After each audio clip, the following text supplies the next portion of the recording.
طاقتور شخصیات کی جنگ، ٹرمپ کی مسک کو دھمکی۔ مسک کو ڈیموکریٹس کی حمایت پر سنگین نتائج کی دھمکی دے دی۔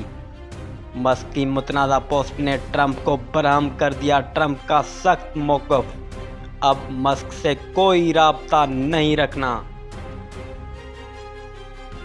بھارت کی جانب سے پانی روکنا ایٹمی آبی دہشت گردی ہے، یہ بات جذبات میں نہیں کہہ رہے۔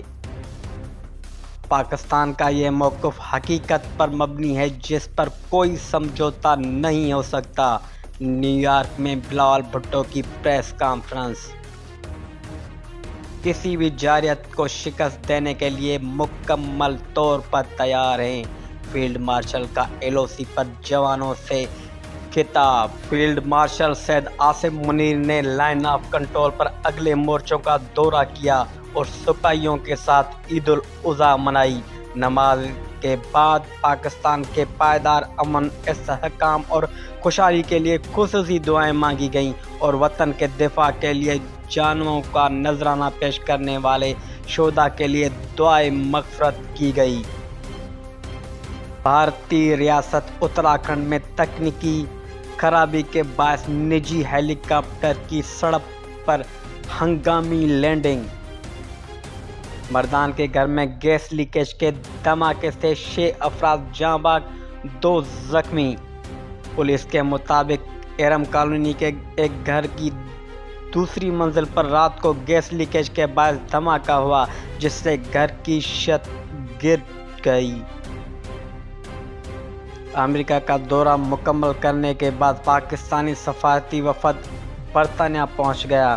گزشتہ دنوں پاکستان کا سفارتی وفد بلاول بھٹو زرداری کی قیادت میں امریکہ پہنچا تھا، جہاں اقوام متحدہ میں مختلف ممالک کے نمائندوں، امریکی کانگریس ارکان اور دیگر حکومتی ارکان سے ملاقاتیں کیں۔ جسٹس منصور علی شاہ نے قائم مقام چیف جسٹس پاکستان کے عہدے کا حلف اٹھا لیا۔ جسٹس منصور 10 جون تک بطور قائم مقام چیف جسٹس ذمہ داری نبھائیں گے۔ وزیر اعظم کے عالمی رہنماؤں سے رابطے، عید کی مبارکباد دی۔ وفاق سے اعداد و شمار ملنے کے بعد فیصلہ کریں گے تنخواہیں کتنی بڑھائی جائیں، وزیر اعلیٰ سندھ مراد علی شاہ کا بیان۔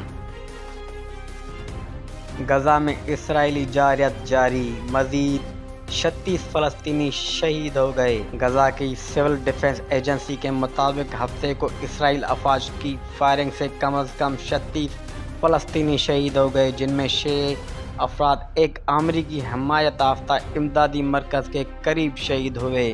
روس کا یوکرین پر اب تک کا سب سے بڑا حملہ۔ خارکیف کے میئر کا کہنا ہے کہ روس کی جانب سے 9 میزائل اور 206 ڈرون فائر کیے گئے، جس میں 3 افراد ہلاک اور متعدد زخمی ہو گئے۔ کولمبیا کے صدارتی امیدوار پر قاتلانہ حملہ، شدید زخمی۔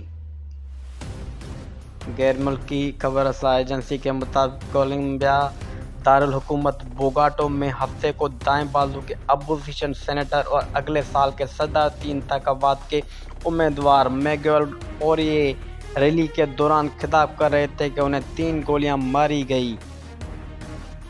امریکہ کی ایران پر نئی پابندیاں، ایران کا رد عمل۔ ایرانی وزارت خارجہ نے امریکہ کی جانب سے عائد نئی پابندیوں پر رد عمل دیتے ہوئے کہا کہ امریکہ نے ایران پر سفری پابندی عائد کی ہے۔ پابندیاں امریکی پالیسی سازوں کی ایرانی عوام سے دشمنی کی عکاسی کرتی ہے۔ امریکی پابندیاں بین الاقوامی قانون کے خلاف ورزی ہیں۔ ترکیہ میں عید الاضحیٰ کے پہلے روز جانوروں کو ذبح کرتے ہوئے 14,000 سے زائد افراد زخمی ہو گئے۔ ترکیہ کے وزیر صحت کے مطابق جمعہ کو عید کے پہلے روز اسپتال لائے گئے افراد کی مجموعی تعداد 14,372 تھی۔ خاتون سے اجتماعی زیادتی کا واقعہ، تیسرا ملزم بھی پولیس مقابلے میں ہلاک ہو گیا۔ کچھ دن پہلے پیٹرول پمپ پر رک کر واش روم یوز کرنے والے ایک میاں بیوی کو تشدد کے بعد لڑکی کو زیادتی کا نشانہ بنایا گیا تھا۔